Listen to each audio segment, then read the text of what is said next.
dirt music, more like dirt book. So, Tim Winton, have you heard of him? Tim Winton is a well-renowned Australian author. He's won many Stella Miles Franklin Awards, which is like the Oscars of literature in Australia. So, pretty big deal here, not so much internationally, but he writes a lot about regional Australia and Western Australia in particular. So for Australians like me who live in regional areas, I like reading Tim Winton's books, but I know for most people they don't like the books, so they don't like his work. It's kind of annoying because there's a lot of good things in there. A lot of the vernacular of Australian slang is used in Tim Winton's books, which I really appreciate because it's refreshing for once to read a book where they use kind of like my not dialect, but language I can understand. However, so many books, especially classic novels, are like really poshed up. They're very verbose. I think Tim Winton's writing style is very nice and just being straight to the point, and you know what he's saying. He doesn't even use quotation marks, which is, you'll notice, a very big theme in his novels. I like that. I think it actually makes the book flow a lot better. So what is this book about? Well, this book centers around this woman called Georgie Jutland. She's a stepmom in this town called White Point in Western Australia, somewhere up on the north coast of WA. So she's with her husband, Jim Buckridge, who's a fisherman, and it's a pretty relationship. Jim and Georgie really don't. They're married, but they really don't get along. And so it's kind of like a fake marriage. Like they both don't hate each other, but they don't necessarily love each other. So anyway, Georgie breaks down on the side of the road and then sleeps with some random poacher that she found in the town. So, okay, just cheat on your husband.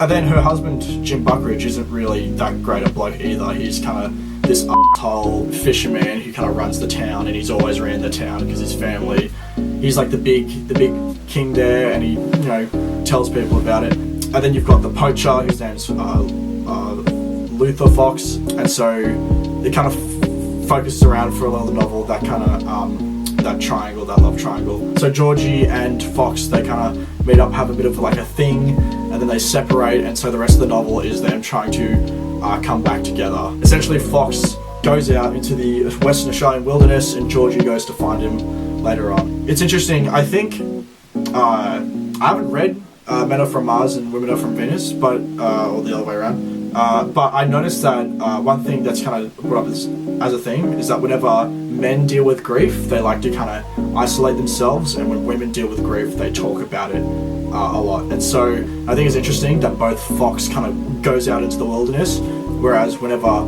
Georgie has problems, she kind of surrounds herself with family and friends. And I don't know if that's like a major theme in the book. It's probably like nothing, but I just think if you're studying this book at all, or you're reading this book, I think that'd be an interesting thing to look at, and how gender is a thing, because I picked up on that. I really like the dialogue scenes. I think the dialogue between the characters is very fluid. They feel like real people. I think that's one thing I really love about Tim Winton's books in general, is that these kind of regional Australian characters, they're all people I know, like the type of people I know. I might not be like that for everyone, but if you're if you're just Australian, you know these people.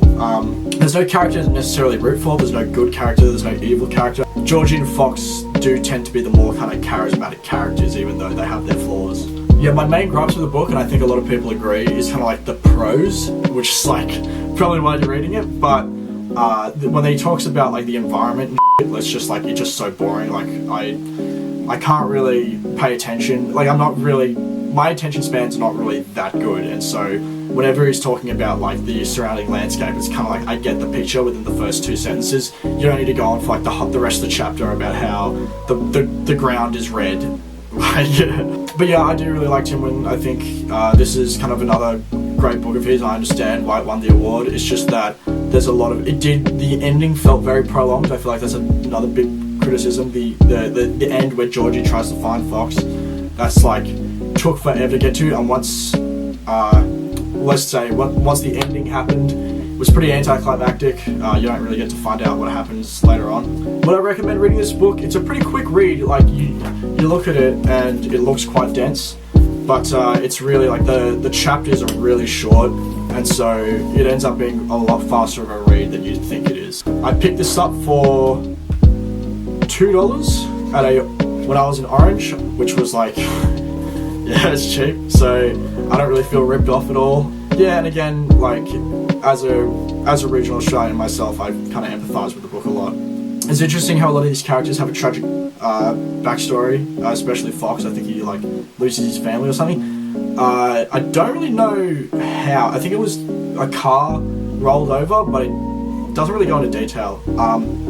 Like there's one part of the book where they keep talking about a pilot, and I don't know if he's talking about like a boat pilot or like a plane pilot. Like you think it's a plane, but then it talks about how it hits the water. And it's like, okay, well, why is the plane on the water? And then it's like, does it crash? And then you don't know if it crashed.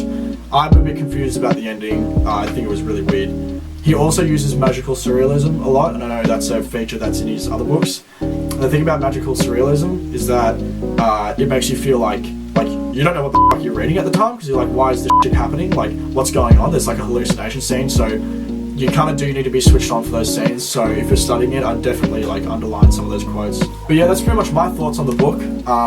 It's a pretty quick read, like I said, and if you're into getting into Australian novels, I would probably still would choose Cloud Street over this, because it's just kind of, Cloud Street is just superior in every way. But yeah, if you like Tim Winton, then this is a good second book of his to read. If you've read this book, please comment below, because I'd like to talk about it, because there are still a few things that I need clearing up, and it's not really kind of around on the internet. I'm probably the only person making a video about this, so if you like to, yeah, just leave a comment below, and then we can talk about it.